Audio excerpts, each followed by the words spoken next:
What's going on, guys? Welcome to Garage 23, and today we are working on the Bluebird. We're installing some genuine Rocket Bunny Fender flares from Japan. Yeah, I pretty much decided that we're calling this a Bluebird just because all the Altima memes that are going around about Altima drivers being crazy and reckless and stuff.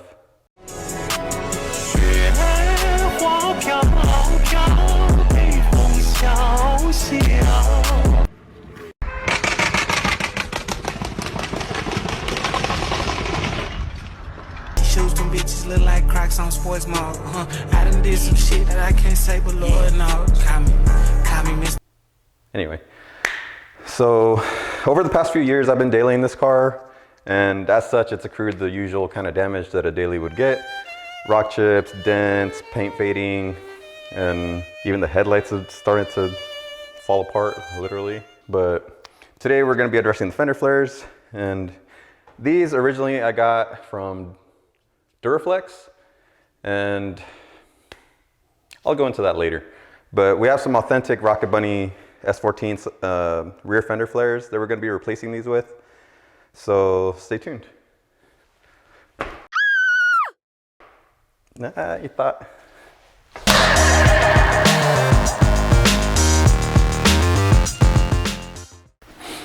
All right, so these are authentic Rocket Bunny fender flares. They bought through Grady USA, and they took about 4 or 5 months to get here.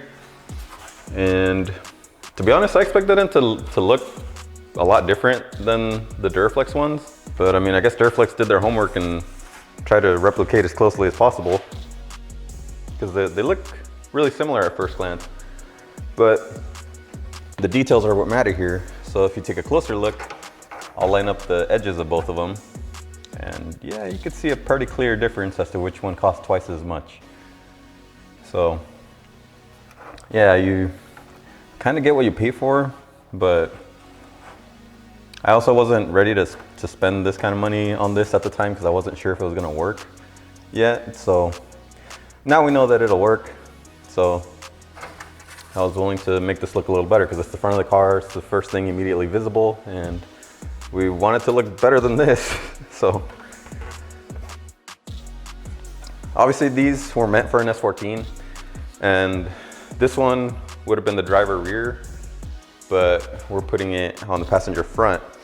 And the reason for that is that the fender itself is kind of not parallel with the body of the car, because an S14 at the back actually tapers in toward the taillights.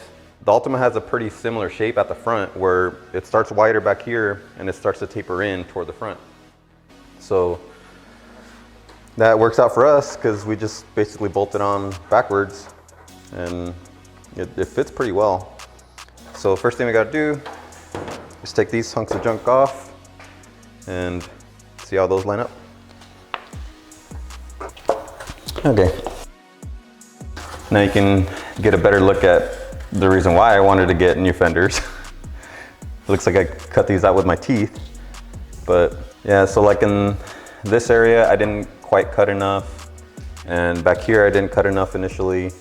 So this edge got pulled in and kind of folded, and I've tried to fold it back out, but it's just not really going back into its original shape. And then this still has like some creases in the area where I try to pull it back out too. So it's not great. I'll probably end up having to order new fenders if we can't find any at the junkyard, but this covers up most of it. So we're just gonna try this for now. I'll worry about finding fenders later.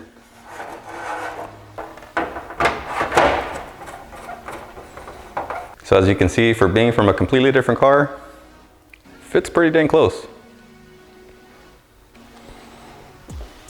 Only issue is, ignore my emergency roadside repair there. The portion I cut out for the tire is still visible, and the area back here behind the tire doesn't really flow well with anything. Like, it just doesn't really look like it goes there. So gonna have to cut this one. I already made the same modifications to the Duraflex flares, so we're basically gonna be doing the same thing. We're gonna be cutting this one to match up with this line on the side skirt, and then to fill in this gap, I'm probably gonna end up making another piece later on. I'm thinking that's gonna be my first carbon fiber composite piece, but we'll see how this turns out first. So this piece that we cut off here, we're basically gonna be moving that to the front and kind of filling in the gaps to cover that portion. So obviously this isn't just gonna like fit in place over there.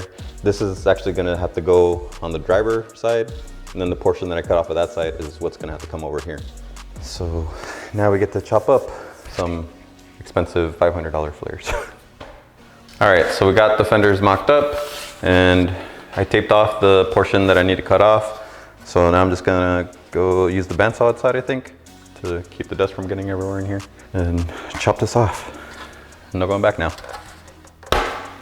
Okay, we got everything trimmed up, and as you can see, this fits a bit closer. I still left some room to grind up here.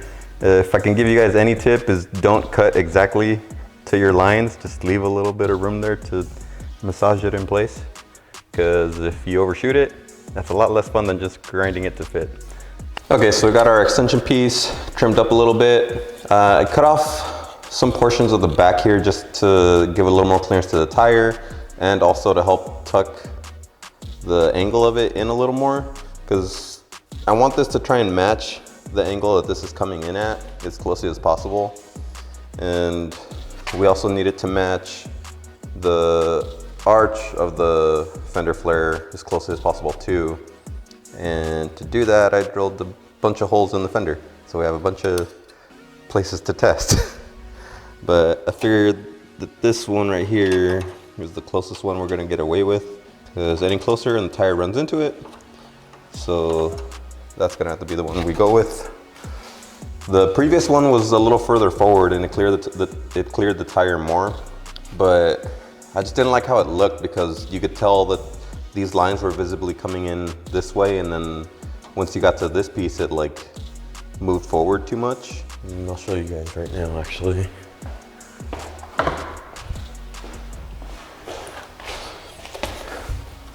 See if you compare it to this one.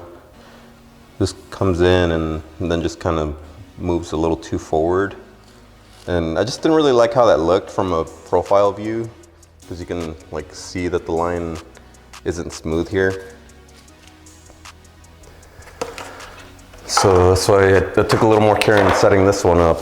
So this one should follow this curvature a lot more closely on the inside and the outside. All right, so now that we got this piece in place, we need to cut out a portion of this top section, because everything from here that's starting to curl in, we don't really need anymore. We just need the point that's furthest out that's gonna line up with this bottom section. That's what we wanna keep. So kind of just need to eyeball this one, and I'm gonna say that's about here.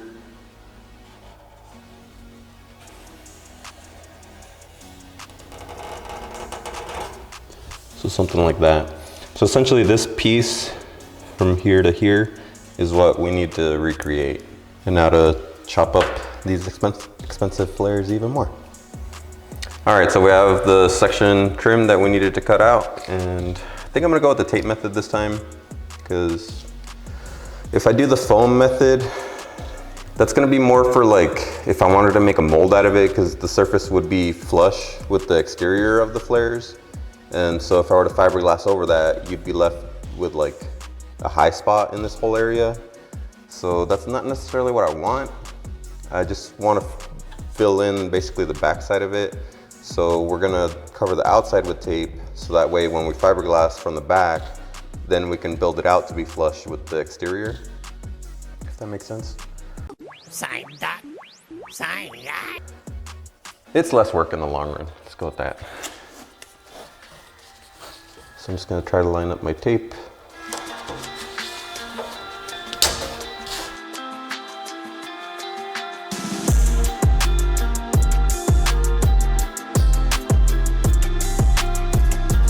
All right, that looks pretty good. So obviously this isn't gonna be the exact same process for anyone else's car, but the general idea is still gonna be the same. If you have two pieces and you need to connect A to B, it's the same general idea. Just fill it with something and then fiberglass over it. It doesn't have to be tape. I've seen people use like aluminum foil, duct tape. I mean, there is a right and a wrong way to do it, but it's a lot more forgiving than that. So you can just try stuff on your own and see what works. I went with blue painter's tape and it worked all right the last time, so we're gonna try it again. All right, now we're ready to start the fiberglass layup process. And for our materials, it's pretty straightforward. You basically got your fiberglass resin and your fiberglass. You put them together and you make stuff.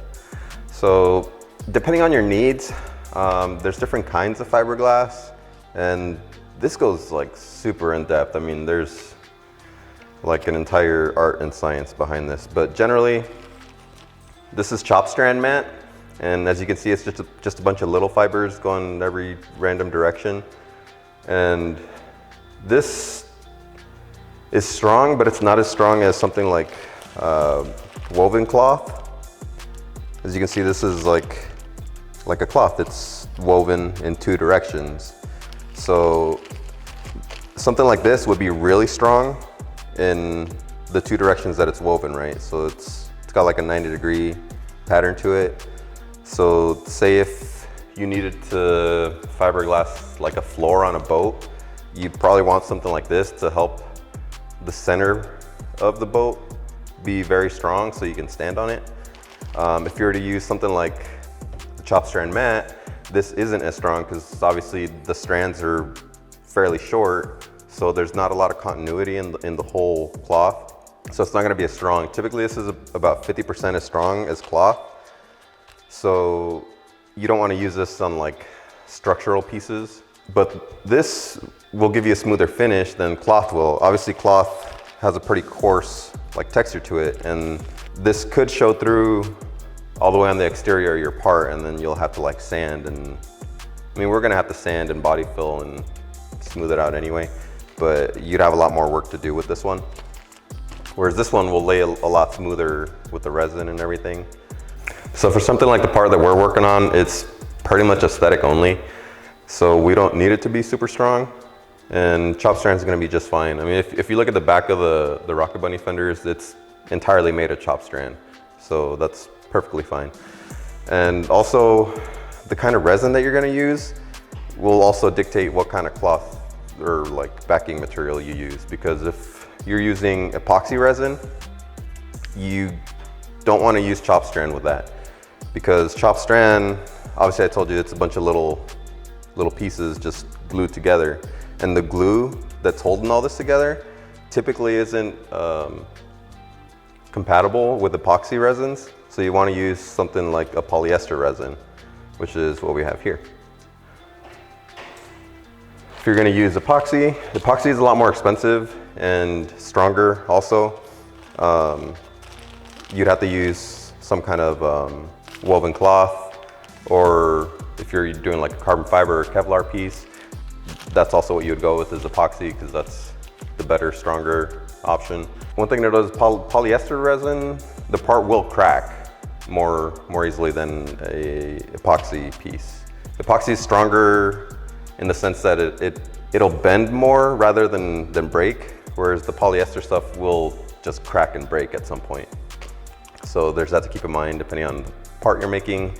Like if you're making a front bumper, ideally you'd probably want to go with epoxy and woven fiberglass, because that will resist impact a little better.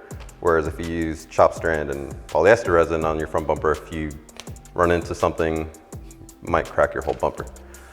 So other than that, we got our gloves, mixing cups, whatever these are called, mixing sticks, and a scale. Pay attention to whatever resin you buy. Pay attention to the directions on it. All right, so other than that, I think we're ready to cut up our fiberglass to the pieces that we need. All right, so now we want to turn on our scale so it's zeroed with the cup on it. And for this, we're gonna use about, I don't know, 2 or 3 ounces.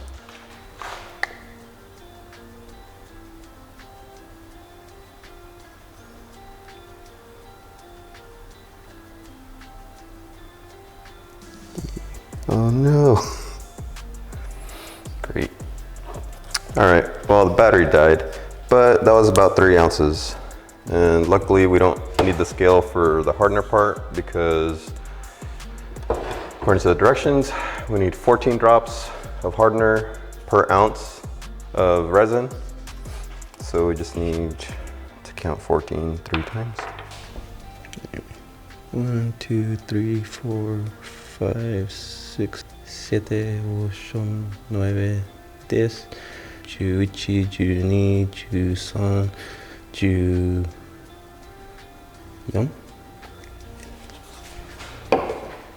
Good enough.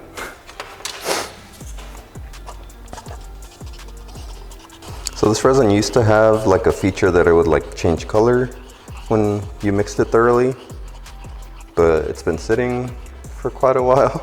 So I think that's why it's just dark and it doesn't really do that anymore. So hopefully this works.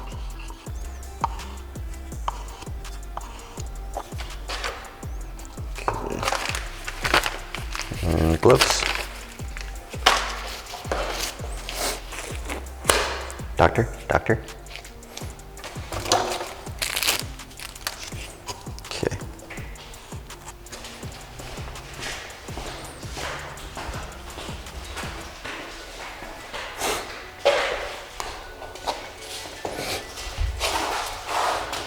All right, so we got the strips I cut of the strand mat here, and this looks very bubbly. I don't remember it being that bubbly, but I don't know if it's just because it's so dark that I can see all the bubbles now. Not sure. Should probably put something so it doesn't drip on the floor again.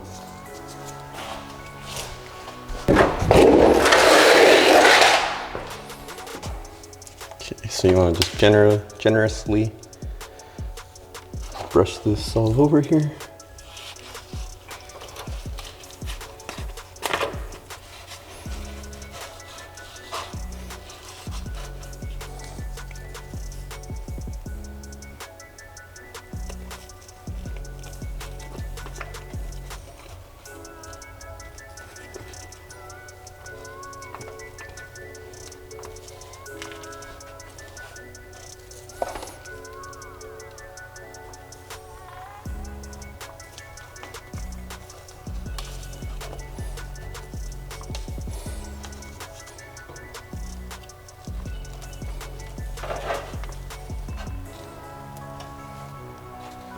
All right, so for this we want to try and get about at least 3 layers in and see how that's going to hold up. And I think that's where we ran out of time. All right, so the resin sitting for so long appears to have compromised the working life of the mixture. So we only have about, what was that, a couple minutes of working time. All right, so now we're gonna have to wait for that to cure and see if we just made a mess or not. All right, so it's been about 30 minutes or so, and I think it hardened well enough.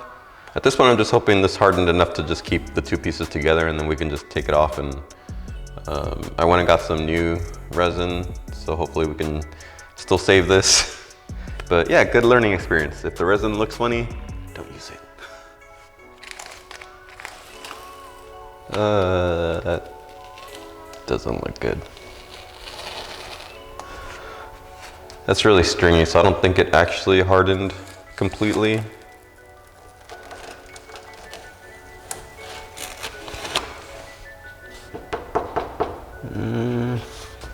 Let's see.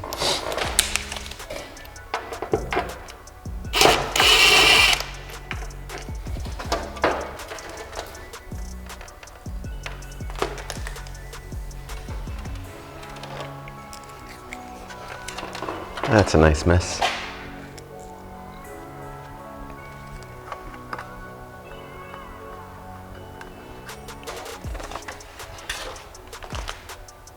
Oh, let's see if we can finish this up.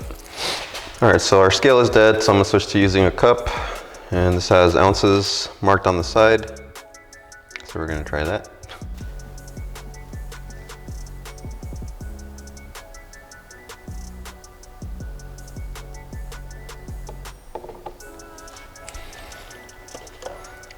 We're gonna do 2 ounces this time. This one said 10 drops per ounce.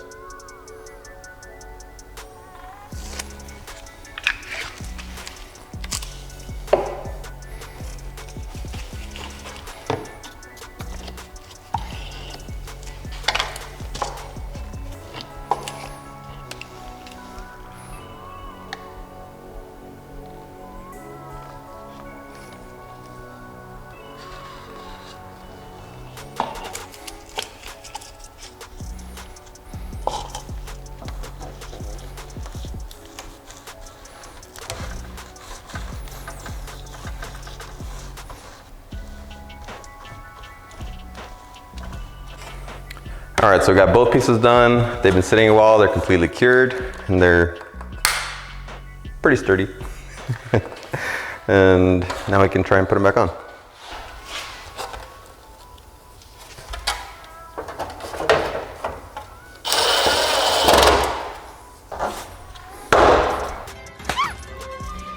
All right, that sucker's not going anywhere. So as you can see, now we have a more uniform foundation to work from. This body line matches our car a lot better, and also from the side view, got good continuity here. So should be able to clean this up pretty well. All right, so that about wraps it up for this basic little fiberglass tutorial. And if you're interested in any of the materials that we use, that's gonna be down in the description as always. So now in conclusion, with our big Rocket Bunny versus Duraflex debate, I don't think it's any surprise. Obviously you're paying a lot more for a much better product, and that's pretty evident in the difference between these two flares. For one, just the consistency, the finish on these, the thickness, like it's all just better than these. And I mean, that's to be expected, right? These were $180. I think maybe 200 after shipping or whatever. These were 400, closer to 5 after shipping. So yeah, obviously there's gonna be a difference in quality. I mean, these, like, the thickness all around the flare is like really inconsistent. On some spots it's like really thick, other spots it's really thin. One of the back ones actually was even thinner than this one, and you could just like totally flex it, like it's almost paper basically. And then also the edge, the quality of the edges on these is just terrible. I mean, some of these spots don't even leave you anywhere to like put your mounting screws or anything. So I'm not sure how Duraflex does their quality control, but dude, that's pretty iffy. Obviously down here is where like we modified it, so this doesn't really count, but all the stuff like from here over, this is just how I got it. So that being said, they still fit pretty well. If you gave this to a body shop, they'd probably be really annoyed at you, but they could make it work. But that goes back to how much you're spending, right? Because if you make a body shop like work with these, you're gonna end up paying more in body work, because they're gonna have to like put some work into like making these look proper. Whereas that money could have gone toward getting good quality parts, and you wouldn't be spending as much in body work. Now, what exactly that difference in price would be, I'm not really sure. It kind of depends on your car and the quality of work that you're looking to get done on it. So I don't know, maybe you might end up spending more getting these to work, maybe it'll be less. And it's hard to say. But what we can say is that these are just significantly a much better product. I mean, obviously, right? From here, all we got left to do is do some body work on the areas that we modified.